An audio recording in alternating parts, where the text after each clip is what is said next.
বন্ধুরা, আজকের motivational coat, জীবনে চলার পথে যদি সঙ্গী না পাও, বুঝে নিও পথ ঠিক আছে।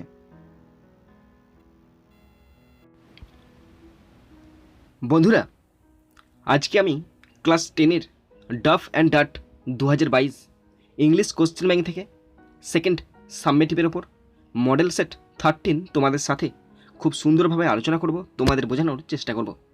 বন্ধুরা, এই মডেল সেট 13 থেকে আমি সিন, আনসিন, গ্রামার, রাইটিং সব কিছু খুব সুন্দরভাবে আলোচনা করব। বন্ধুরা, তোমরা অবশ্যই শেষ পর্যন্ত মন দিয়ে ভালো করে শুনবে আর দেখবে, তবেই তোমরা কিন্তু বুঝতে পারবে। বন্ধুরা, শেষ পর্যন্ত দেখার পর যদি শিখতে পারো, জানতে পারো, কাজে লাগে, অবশ্যই একটি লাইক করে জানাবে, খারাপ লাগলে ডিসলাইক করে দেবে। যদি কিছু বলার থাকে অবশ্যই কমেন্ট বক্সে কমেন্ট করে জানাবে। বন্ধুরা, আমি চাই আমার পশ্চিমবঙ্গের প্রত্যেকটা ভাই বোনকে, পশ্চিমবঙ্গের প্রত্যেকটা বন্ধু বান্ধবীকে সাহায্য করতে। যদি তোমার সত্যিই ভিডিওটি ভালো লাগে অবশ্যই শেয়ার করে প্রত্যেককে দেখার সুযোগ করে দেবে। তো চলো শুরু করছি, দেখে নাও। বন্ধুরা, শেষ পর্যন্ত দেখার পর যদি শিখতে পারো, জানতে পারো, কাজে লাগে, অবশ্যই নিজের বন্ধু বান্ধবী, নিজের ভাই বোন, নিজের আত্মীয় পরিজনের মধ্যে শেয়ার করে দেবে এবং তাদেরকেও শেয়ার করতে বলবে। আর মনে করে অবশ্যই সাবস্ক্রাইব করবে। বন্ধুরা, তোমরা যারা আমার চ্যানেলে নতুন তারা অবশ্যই সাবস্ক্রাইব করে দেওয়ার পর বেল বাটনটি প্রেস করে দেবে, যাতে করে পরের ভিডিও নোটিফিকেশান তোমাদের কাছে সহজেই পৌঁছে যেতে পারে। তো শুরু করছি second সাবমেটিভ evaluation 2022 model question paper 13। Time 1 ঘন্টা 30 মিনিট, ফুল মার্কস 40। প্রথম আছে সেকশন এ, সিন। সিন থেকে প্রথম আছে প্রোজ, আর প্রোজটি নেওয়া হয়েছে লুসি মন্টগোমেরি রচিত আওয়ার রান অ্যাওয়ে কাইট নামক প্রোজের ইউনিট 2 থেকে নেওয়া হয়েছে। তো এখানে ইউনিট 2 এর যেটুকু অংশ তোমরা দেখতে পাচ্ছ, আমি পুরোটার বাংলা মানেটা পড়ে শোনাচ্ছি, তোমরা শুনে নাও। It is always lovely on the Big Half Moon in summer. গ্রীষ্মকালে বিগ হাফ মুন সর্বদাই মনোরম। When it is fine the harbour is blue and calm with little wind and ripples. যখন এটিকে সুন্দর দেখায় বন্দরটি তখন নীল এবং শান্ত, মৃদুমন্দ বাতাস এবং ছোট ছোট ঢেউয়ে পরিপূর্ণ থাকে। Every summer we had some hobby. প্রত্যেক গ্রীষ্মে আমাদের কিছু শখ থাকতো। The last summer before Dick and Mimi came we were crazy about kites. বিগত গ্রীষ্মের ডিক ও মিমি আসার আগে আমরা ঘুড়ি নিয়ে পাগল ছিলাম। A boy on the mainland showed Cloudy how to make them. মূল ভূখণ্ডের এক বালক ঘুড়ি কীভাবে তৈরি করতে হয় তা ক্লাউডিকে দেখিয়েছিল। Back on the island we made plenty of kites. দ্বীপে ফিরে আমরা প্রচুর ঘুড়ি তৈরি করেছিলাম। Cloudy would go around to the other side of the island and we would play separate mariners signalling to each other with kites. দ্বীপের অন্য প্রান্তে ক্লাউডি ঘুরে বেড়াতো এবং আমরা বিপর্যস্ত নাবিকদের খেলা খেলতাম, যারা ঘুড়ির সাহায্যে একে অপরকে সংকেত পাঠাতো। We had a kite that was big and covered with lovely red paper. তো আমাদের একটি ঘুড়ি ছিল যেটা ছিল খুব বড় এবং দারুণ লাল কাগজে আবৃত ছিল। We pasted gold tinsel stars all over it and had written our names full on it. ক্লাউডিলিট, ফিলিপালিট, বিগ হামুন লাইট হাউস। তো আমরা সমগ্র ঘুড়িটার ওপর সোনালি চুমকি দ্বারা শোভিত তারাগুলি সেঁটে দিলাম এবং আমাদের পুরো নাম ঘুড়িটার ওপর লিখলাম, ক্লাউডিলিট, ফিলিপালিট, Big Hamoon lighthouse. One day there was a grand wind for kite flying. একদিন ঘুড়ি ওড়ানোর পক্ষে দারুণ বাতাস বইছিল। I am not sure how it happened. আমি নিশ্চিত নই কীভাবে এমনটা হয়েছিল। But as I was bringing the kite from the house. কিন্তু যখন আমি বাড়ি থেকে ঘুড়িটি নিয়ে আসছিলাম, I tripped and fell over the rocks. আমি হোঁচট খেলাম এবং পাথরের ওপর পড়ে গেলাম। My elbow went clear through the kite making a big hole. আমার কনুইটা ঘুড়িটার মধ্যে গেঁথে গেল বা ঢুকে গেল এবং ঘুড়িটার মধ্যে একটি বড় গর্ত তৈরি করলো। We had to hurry to fix the kite if we wanted to send it off before the wind fail.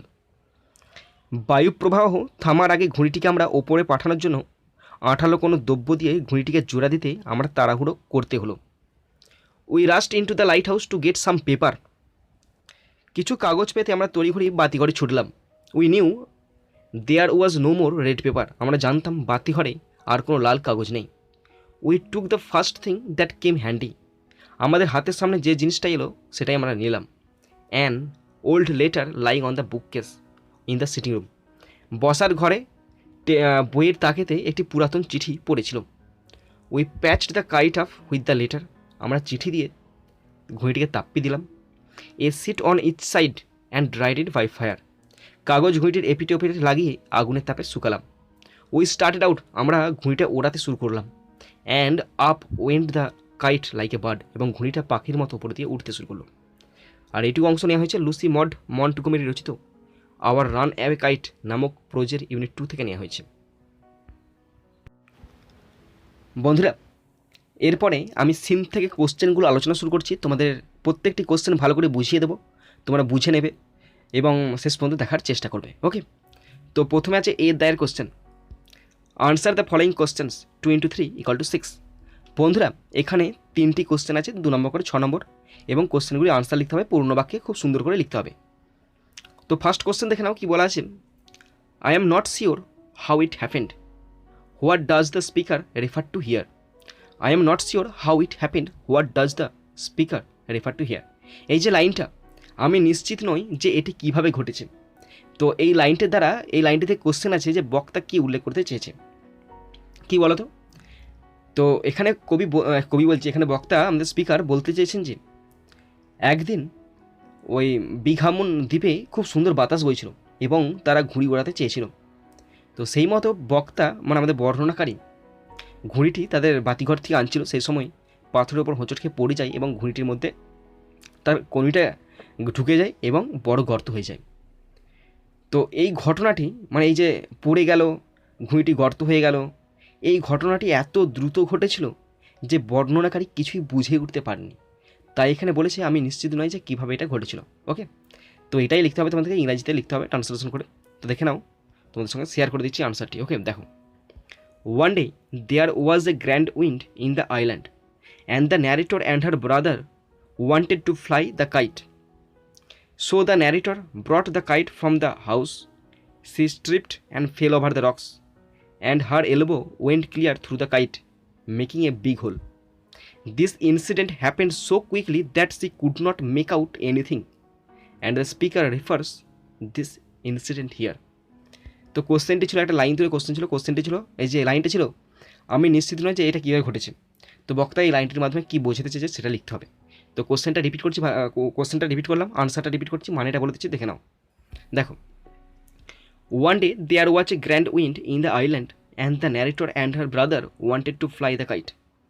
একদিন দ্বীপে খুব সুন্দর বাতাস ছিল এবং বর্ণনাকারী ও তার ভাই ঘুড়ি ওড়াতে চেয়েছিলেন। So the narrator brought the kite from the house, she tripped and fell over the rocks. সেই জন্য বর্ণনাকারী বাড়ি থেকে ঘুড়ি আনছিল, সে হোঁচট খেয়ে পাথরের উপর পড়ে যায় এবং তার কোনোই ঘুড়ির মধ্যে গেঁথে যায়, একটি বড় গর্ত হয়ে যায়। And her elbow went clear through the kites and making a big whole, এবং তার কনুইটা মানে ঘুঁড়িটার ওপর মানে কনুই মুড়ে পড়ে যায়, তো তার কনুইটা ঘুঁড়িটির ওপর ঘুঁড়িটির ভিতরে ঢুকে যায় এবং একটি বড় গর্ত হয়ে যায়। This incident happen so quickly that she could not make out anything, আর এই ঘটনাটি এত দ্রুত ঘটেছিল যে সে কিছুই বুঝে উঠতে পারেনি। And the speaker refers this incident here, এবং বক্তা এখানে এই ঘটনাটি উল্লেখ করেছেন। Okay, next question, question number 2, describe the beauty of the Big Hamoon in summer. Describe the beauty of the Big Hamoon in summer, গ্রীষ্মে বিগ হামুনের সৌন্দর্য বর্ণনা করো। গ্রীষ্মে বিগ হামুনের সৌন্দর্য বর্ণনা করো। তো দেখো, আমি তোমাদের এখানে দেখিয়ে দিচ্ছি, এই লাইনটা লিখে দিলে লিখে দিলে আনসার হয়ে যাবে। হ্যাঁ, ওখান থেকে দেখে দিচ্ছি, দেখে নাও। It is always lovely on the Big Hamoon on in summer, when it is fine the harbour is blue and calm with little wind and ripples. এত দূর পর্যন্ত লিখে দিলেই আনসার। ওকে, তোমরা দেখে দেখেও লিখতে পারো বা সাজিয়েও লিখতে পারো, খুব সুন্দর যেটা হয় লাগবে সেটাই তোমরা লিখবে। ওকে, তো দেখো আমি কি লিখেছি শেয়ার করে দিচ্ছি। কোশ্চেন ছিল বিগ হামুন, গ্রীষ্মে বিগ হামুনের সৌন্দর্য বর্ণনা করো। দেখো, the Big Hamoon remains always lovely in summer, when it is fine the harbour is blue and calm with little wind and ripples. The Big Hamoon remains always lovely in summer, when it is fine the harbour is blue and calm with little wind and ripples. গ্রীষ্মকালে Big Hamoon সবসময় সুন্দর থাকে, যখন এটি সুন্দর থাকে তখন বন্দরটি নীল এবং শান্ত, সামান্য বাতাস এবং মৃদুমন্দ ঢেউ থাকে। বুঝতে পেরেছ? নেক্সট কোশ্চেন, কোশ্চেন নাম্বার 3, তিনের কোশ্চেনটা ভীষণ সোজা কোশ্চেন, দেখো কী কোশ্চেন আছে। Why were the children hurrying to fix the kite? Why were the children hurrying to fix the kite? কেন শিশুরা ঘুড়িটি ঠিক করতে তাড়াহুড়ো করছিল? ঘুড়িটি কী ঠিক করেছিল? ঘুড়িটি একদিন বর্ণনাকারী কনুই দ্বারা গেঁথে গেছিলো এবং বড় গর্ত হয়েছিল, এবং তারা ঘুড়িটা ঠিক করতে বাধ্য হয়েছিল, তাড়াতাড়ি করছিল, কারণ তারা ওই সুন্দর বাতাস থেমে যাওয়ার আগে ঘুড়িটাকে উড়াতে চেয়েছিল, তাই ঠিক করছিল। তো দেখে নাও আনসারটি। The kite was spoiled by the narrator accidentally. One day there was a grand wind for kite flying. The children were hurrying to fix the kite because they wanted to send it up before the wind fell. কী বললাম? Question ছিল কেন শিশুরা, মানে আমাদের বর্ণনাকারী cloudy, ঘুড়িটিকে ঠিক করতে তাড়াহুড়ো করছিল। The kite was spoiled by the narrator accidentally. One day there was a grand wind for kite flying. The children were hurrying to fix the kite because they wanted to send it up before the wind fell. ঘটনাক্রমে বর্ণনাকারীর দ্বারা ঘুড়িটি নষ্ট হয়ে যায়। একদিন ঘুড়ি ওড়ানোর জন্য দুর্দান্ত বাতাস ছিল। শিশুরা ঘুড়িটি ঠিক করার জন্য তাড়াহুড়ো করছিল, কারণ তারা বাতাস থেমে যাওয়ার আগে ঘুড়িটিকে উড়াতে চেয়েছিল। ওকে বন্ধুরা, এরপরে দুয়ের দাগের পোয়েম আছে, আর পোয়েমটি নেওয়া হয়েছে জন ম্যাসফিল্ড রচিত সি ফিভার নামক কবিতা থেকে নেওয়া আছে। এখানে কবিতাটির 3টি স্ট্যান্জা দেওয়া আছে, আমি 3টি স্ট্যান্জারই বাংলা মানেটা পড়ছি, তোমরা শুনে নাও। দেখো, I must go down to the seas again to the lonely sea and the sky. অবশ্যই আবার আমি সমুদ্রে যাব, নির্জন সমুদ্র আর আকাশে। অ্যান্ড অল আই আক্স is a tall ship and star to steer her by. এবং যা কিছু আমি চাই তা হলো একটি দীর্ঘ জাহাজ এবং একটি নক্ষত্র যা তাকে দিক দেখাবে। And the wheel's kick and the wind's song and the white sail's shaking. আর চাই চাকার ঝাঁকুনি, বাতাসের গান আর সাদা পালের কম্পন। And a grey mist on the sea's face and a grey dawn breaking. এবং সমুদ্রবক্ষে ধূসর কুয়াশা এবং ধূসর কুয়াশার মাঝে উষার আগমন। I must go down to the seas again for the call of the running tide. অবশ্যই আবার আমি সমুদ্রে যাব, কারণ অবিশ্রান্ত জোয়ার ভাটার ডাক। Is a wild call and a clear call that may not be denied. যে পাগল পাড়া সে এক এমন স্পষ্ট ডাক যাতে সারা না দিয়ে যায় না পাড়া। অ্যান্ড অল আই আক্স is a windy day with the white clouds flying.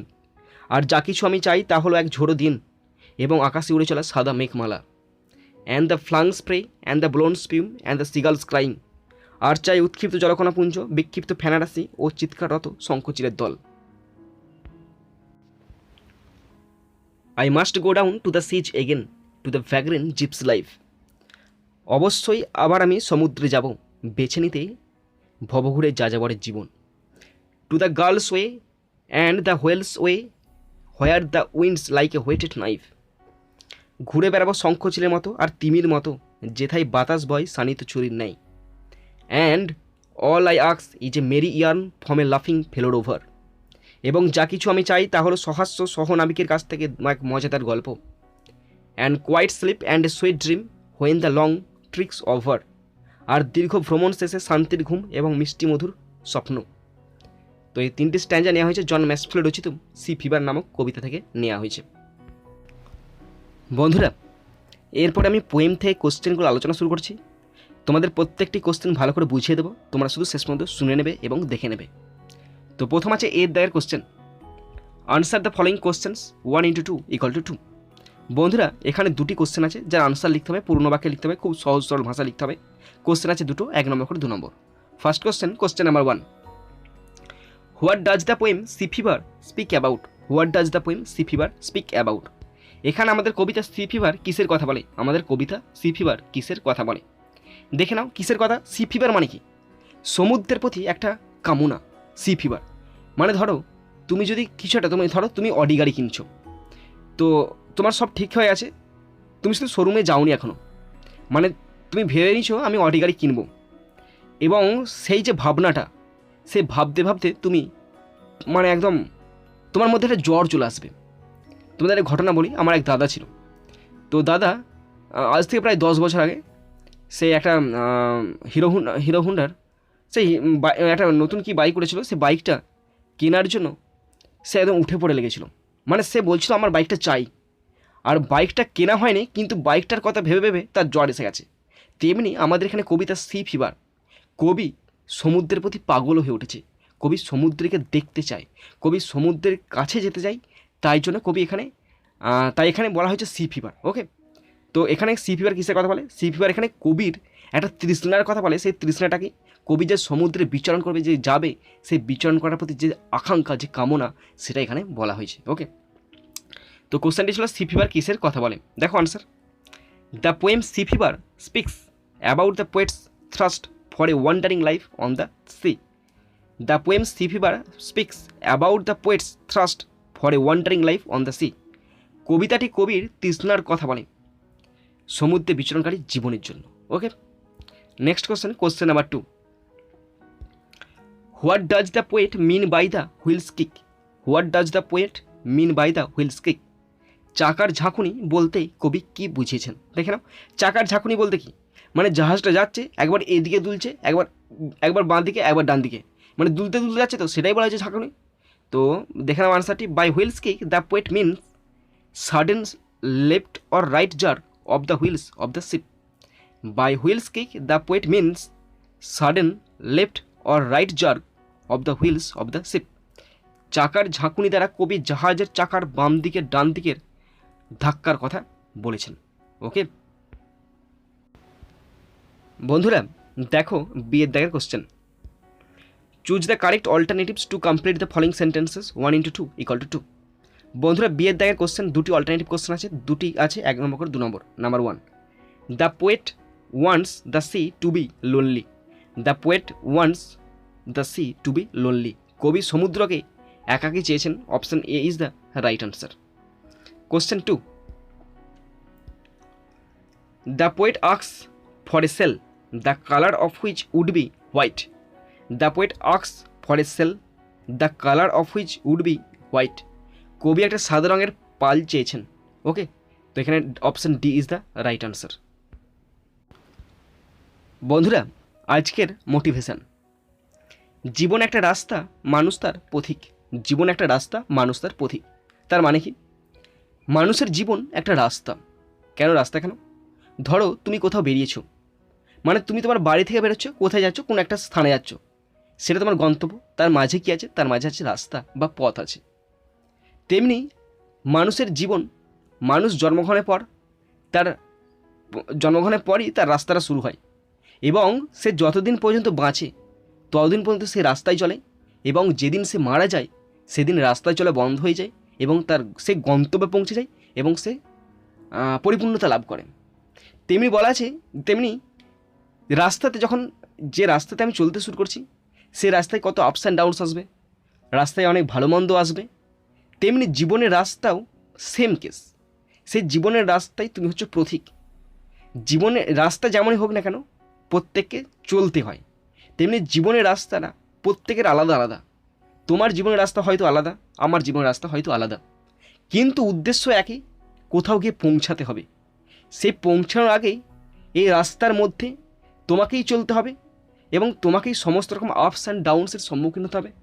সেখানে তুমি অনেকের সঙ্গ পাবে, অনেকের ভালোবাসা পাবে, কিন্তু চিরকাল সব কিছু পাবে না। তাই সেই রাস্তাকে বেছে নিতে হবে, ভালো করে চলতে হবে।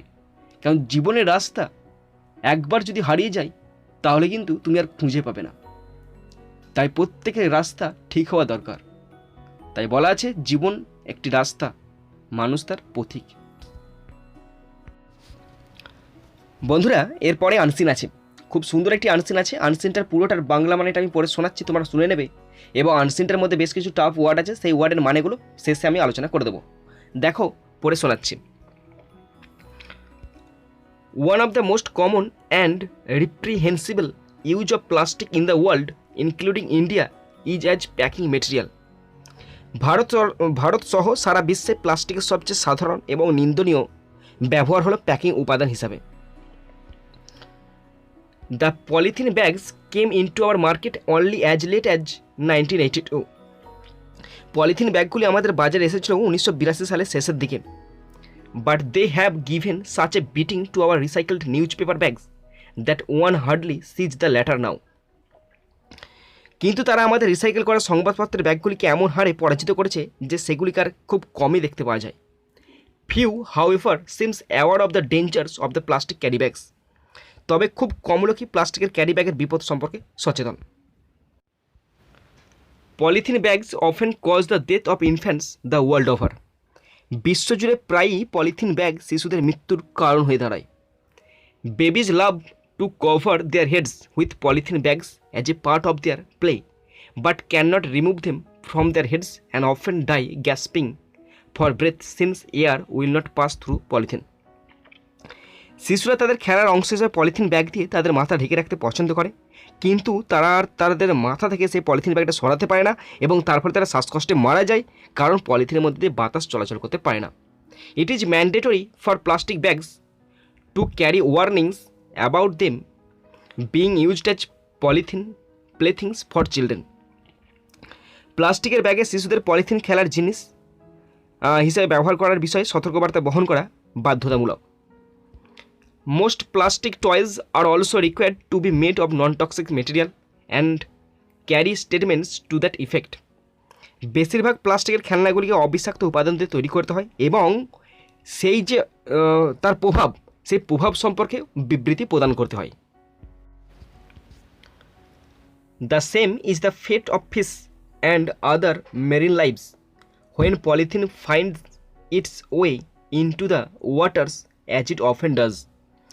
পলিথিন যখন জলে প্রবেশ করে তখন মাছ এবং অন্যান্য সামুদ্রিক জীবনের পরিণতি একই রকম, যেমনটি প্রায়শই ঘটে। Plastic indeed poses a sticky disposal problem for the world at large. Plastic প্রকৃতপক্ষে সমগ্র বিশ্বের জন্য একটি আঠালো নিষ্পত্তি সমস্যা তৈরি করে। You can not burn it, তুমি এটাকে পুড়িয়ে ফেলতে পারো না। If you throw it away it may choke the drain, যদি তুমি এটা ছুঁড়ে ফেলে দাও সেটা ড্রেনে গিয়ে ড্রেনের সমস্যা ঘটাবে, মানে ড্রেনকে রুদ্ধ করে দেবে, জল যেতে পারবে না। So you can not get rid of it, সুতরাং তুমি এর থেকে মুক্তি পেতে পারো না। Once you have produced it, যদি তুমি এটাকে তৈরি একবার করে ফেলেছো, it has enveloped your life, এটা তোমার জীবনের সঙ্গে ওতপ্রোতভাবে জড়িয়ে যাবে। Ann Leonard of the internationally known environmental group Greenpeace says, আন্তর্জাতিকভাবে পরিচিত পরিবেশগত গ্রুপ গ্রিনপিসের অ্যান লিওনার্ড বলেছেন, substantial amount of toxic chemicals released in plastic production can cause cancer and chemicals can also cause serious damage to ecosystem. তো plastic উৎপাদনে প্রচুর পরিমাণে বিষাক্ত রাসায়নিক নির্গত হলে তা ক্যান্সার সৃষ্টি করতে পারে এবং রাসায়নিকগুলি ইকোসিস্টেমের মারাত্মক ক্ষতি করতে পারে, তার মানে পরিবেশের ব্যাপক ক্ষতি করে। ওকে বন্ধুরা, এরপরেই আনসিন থেকে, মানে আনসিনের প্যাসেজ থেকে যে সমস্ত টাফ ওয়ার্ডের কথা বলছিলাম সেই ওয়ার্ডগুলো দেখে নাও। প্রথম word reprehensible, reprehensible adjective form, যার মানে নিন্দনীয়। নেক্সট রিসাইকেলড, অ্যাডজেক্টিভ ফর্ম পুনরাবর্তন। Next gasping, gasping adjective form মুমূর্ষ। আরেকটি ওয়ার্ড এখানে আছে, লেখা হয়নি মনে হয়, ম্যান্ডেটরি। ম্যান্ডেটরি হচ্ছে noun form, mandatory noun form মানে হচ্ছে আদেশ হতে পারে, কার্যভার হতে পারে ইত্যাদি। Okay next sticky, sticky adjective form আঠালো। ডিসপোজাল নাউন ফর্ম, বিন্যাস হতে পারে, নিষ্পত্তি হতে পারে। ওকে এইগুলো তো এই 5-6টা ওয়ার্ডই ছিল বন্ধুরা। এরপরে আমরা আনসিন থেকে কোশ্চেনগুলো আলোচনা শুরু করছি, তোমরা প্রত্যেকটি কোশ্চেন ভালো করে শুনে নাও। প্রথম আছে এর দায়ের question, answer the following questions 2 × 3 = 6। বন্ধুরা 3টি কোশ্চেন আছে, 2 নম্বর করে 6 নম্বর। First question number 1, how do polythene bags cause the death of a child. How do polythene bags cause the death of a child, polythene bag কীভাবে একটি শিশুর মৃত্যু ঘটায়, পলিথিন ব্যাগ কীভাবে একটি শিশুর মৃত্যু ঘটায়। দেখো তো প্যাসেজে খুব সুন্দর লেখা আছে, তোমরা একদম তুলে দেবে, খুব সুন্দর লেখা আছে, এর চেয়ে সাজিয়ে ভালো লিখতে পারবে না, সুতরাং প্যাসেজটাই দেখে দেখে লিখবে। দেখো polythene bags often cause the death of infants the world over. Babies love to cover their heads with polythene bags as a part of their play, but cannot remove them from their heads and often die gasping for breath since air will not pass through polythene. মানে দেখে নাও, polythene bag প্রায়ই সারা বিশ্বে শিশু মৃত্যুর কারণ হয়। শিশুরা তাদের খেলার অংশ হিসাবে পলিথিন ব্যাগ দিয়ে তাদের মাথা ঢেকে রাখতে পছন্দ করে, কিন্তু তাদের মাথা থেকে তারা আর সরাতে পারে না এবং প্রায়শই শ্বাসকষ্টে মারা যায়, কারণ পলিথিনের মধ্যে দিয়ে বাতাস যায় না। Next number 2, what does plastic production release. What does plastic production release, plastic উৎপাদন থেকে কি মুক্ত হয়, প্লাস্টিক উৎপাদন থেকে কি মুক্ত হয়। Plastic production releases substantial amount of toxic chemicals. Plastic production releases substantial amount of toxic chemicals. Plastic উৎপাদন যথেষ্ট পরিমাণে বিষাক্ত রাসায়নিক নির্গত করে। Okay, next number 3, what is Greenpeace? What is Greenpeace? সবুজ শান্তি কি? Greenpeace is the internationally known environmental group. Greenpeace is the internationally known environmental group. সবুজ শান্তি হলো আন্তর্জাতিকভাবে পরিচিত পরিবেশগত গোষ্ঠী। ওকে বন্ধুরা, এরপরে আছে বিয়ের দাগ। Write T for true and F for false statements. 1 × 2 = 2। বন্ধুরা এখানে ট্রু ফলস আছে, যদি ট্রু হয় টি লিখতে হবে, ফলস হলে এফ লিখতে হবে। দুটি আছে, 1 নম্বর করে 2 নম্বর। দেখো first number 1, it is difficult to destroy plastic. It is difficult to destroy plastic. Plastic ধ্বংস করা কঠিন? হ্যাঁ, প্লাস্টিক ধ্বংস করা কঠিন।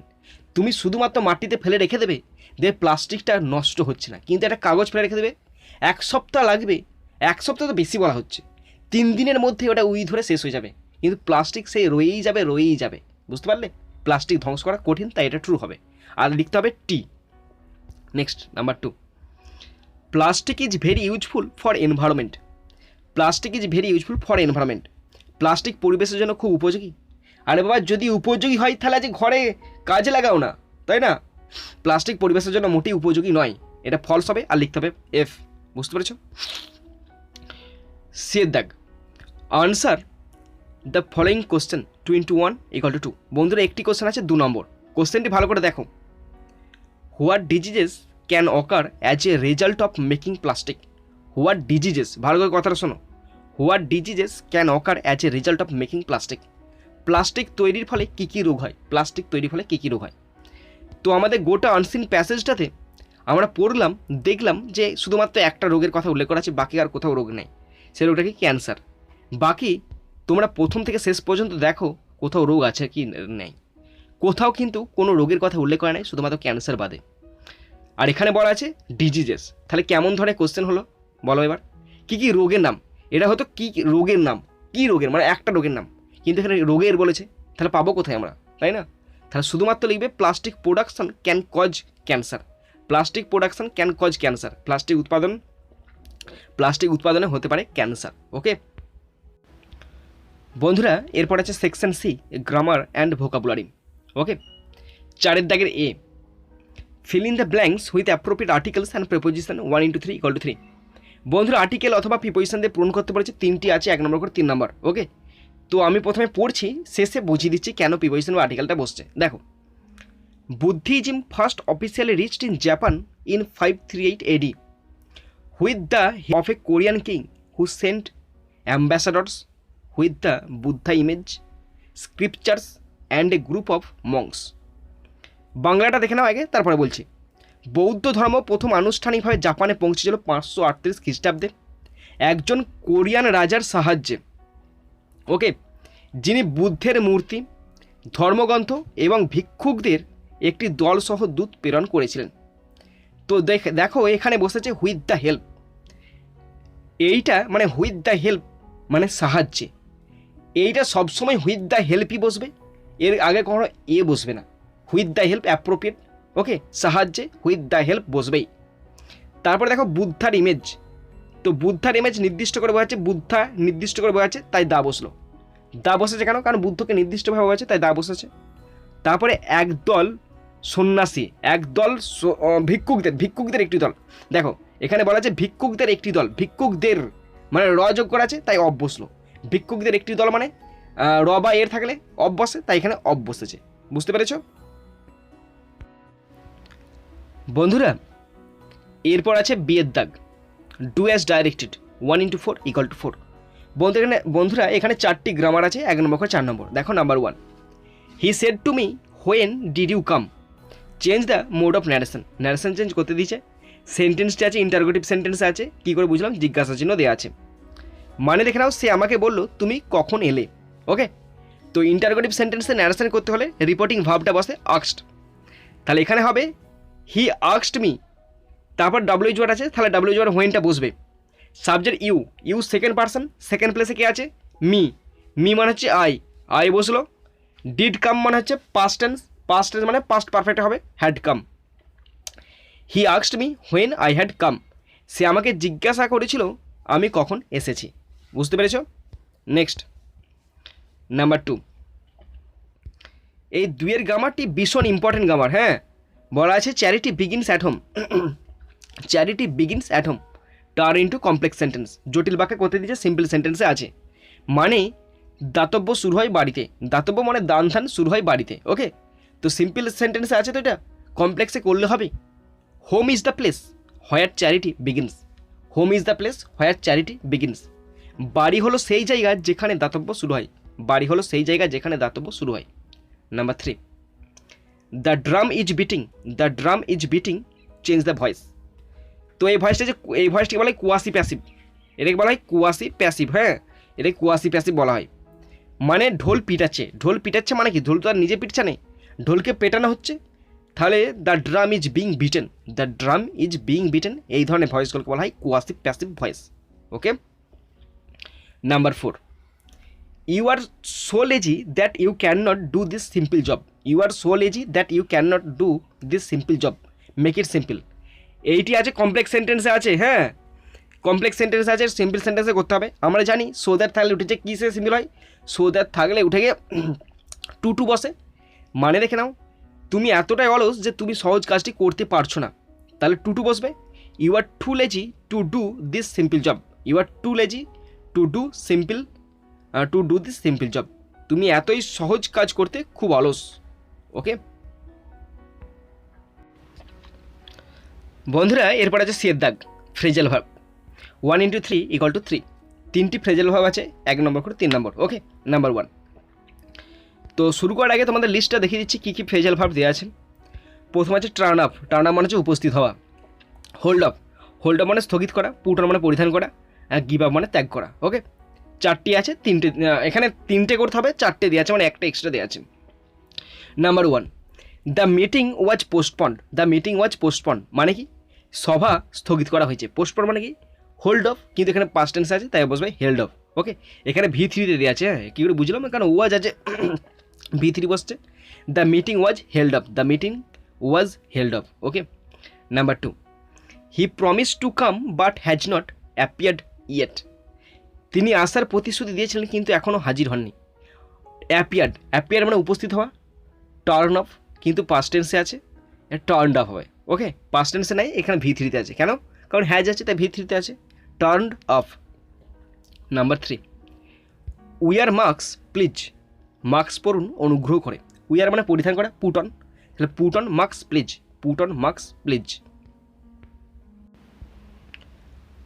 বন্ধুরা, এরপর আছে সেকশন সি, রাইটিং স্কিল। 5 এর দাগ, write a story with the help of following points 10।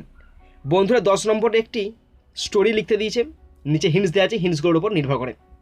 দেখো হিন্টস কী দেওয়া আছে। অ্যান ইংলিশ সেলর, একজন ইংরেজ নাবিক, ইমপ্রিজন্ড ইন ফ্রান্স, যে ফ্রান্সে বন্দী হয়েছিল। Return home after a TT, চুক্তি স্বাক্ষরের পর সে বাড়ি ফিরে আসছিল। বট দ্য কেজেস ফুল অফ বার্ডস, পাখি ভর্তি কতগুলো খাঁচা কিনেছিল। সেট দেম ফ্রি, পাখিগুলোকে মুক্ত করেছিল। দ্য বার্ড সেলার সারপ্রাইজড, পাখি বিক্রেতা অবাক হয়ে গেছিল। The Sailor explain the reason, এবং এবং এবং এবং সেলরটি মানে নাবিকটি এর কারণটা ব্যাখ্যা করেছিল। তো বন্ধুরা, এই যে হিন্টস দেওয়া আছে, হিন্টসের উপর তোমরা নিজেরা লিখতে পারবে, যদি চেষ্টা করো লিখতে পারবে। আর যদি চেষ্টা না করো তাহলে কোনোদিন লিখতে পারবে না, সুতরাং সারা জীবন মুখস্থ করেই যেতে হবে। আর সারা জীবন মুখস্থ করে গেলে কিছু করতে পারবে না। তুমি যদি নিজে না করতে পারো তাহলে কেউ তোমাকে কোনোদিন কিছু করাতে পারবে না। ওকে, তো বন্ধুরা, এর একটা অরিজিনাল গল্প আছে, সেটা হচ্ছে সোলজারের গল্প। সেই গল্পটির ডেমো আমি তোমাদেরকে দেখিয়ে দিচ্ছি, তোমরা দেখে নাও এবং ডেমোটা দেখে নেবে, এবং ডেমোটা দেখার পর তোমরা এই হিন্টস দেখে দেখে নিজেরা লেখার চেষ্টা করবে। তো বন্ধুরা, স্টোরি লিখতে হলে বা যে কোনো প্যারাগ্রাফ লিখতে হলে বা যে কোনো রাইটিং লিখতে হলে তোমাদের প্রথমে একটা টাইটেল দিতে হবে। তো এখানে টাইটেল দিয়েছি আমি a soldier and the caged birds. Okay, একটি সৈনিক এবং কিছু খাঁচায় বন্দি পাখি। দেখো, once there was a war between France and England, একবার ফ্রান্স এবং ইংল্যান্ডের মধ্যে যুদ্ধ হয়েছিল। A French soldier was imprisoned by the British, একজন ফ্রেঞ্চ সৈনিক ব্রিটিশদের দ্বারা বন্দী হয়েছিল। After a long time in prison, জেলখানায় অনেকদিন থাকার পর হি ওয়াজ রিলিজড, তাকে মুক্ত করা হয়েছিল। The soldier was returning home, soldier বাড়ি ফিরে আসছিল। অন দ্য ওয়ে, রাস্তায় হি স এ বার্ড সেলার, সে একজন পাখি বিক্রেতাকে দেখল। Selling birds in the cage, যে খাঁচায় পাখি বিক্রি করছিল। Seeing the birds in the cage, খাঁচার মধ্যে পাখিগুলোকে দেখে the soldier remembered his own suffering in the prison, সৈনিকটা জেলখানায় নিজের দুঃখের কথা মনে করল। He took pity on the birds, সে পাখিগুলোর উপর করুণা দেখালো।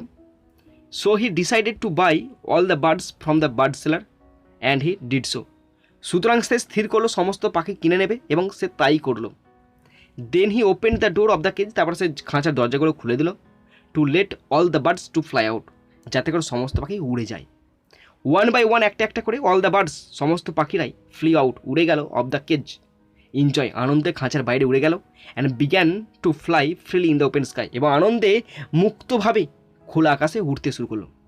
ইট seemed as if they were thanking the soldier for freeing them, এটা মনে হচ্ছিল তারা সৈনিকটিকে ধন্যবাদ জানাচ্ছে তাদের মুক্ত করে দেওয়ার জন্য।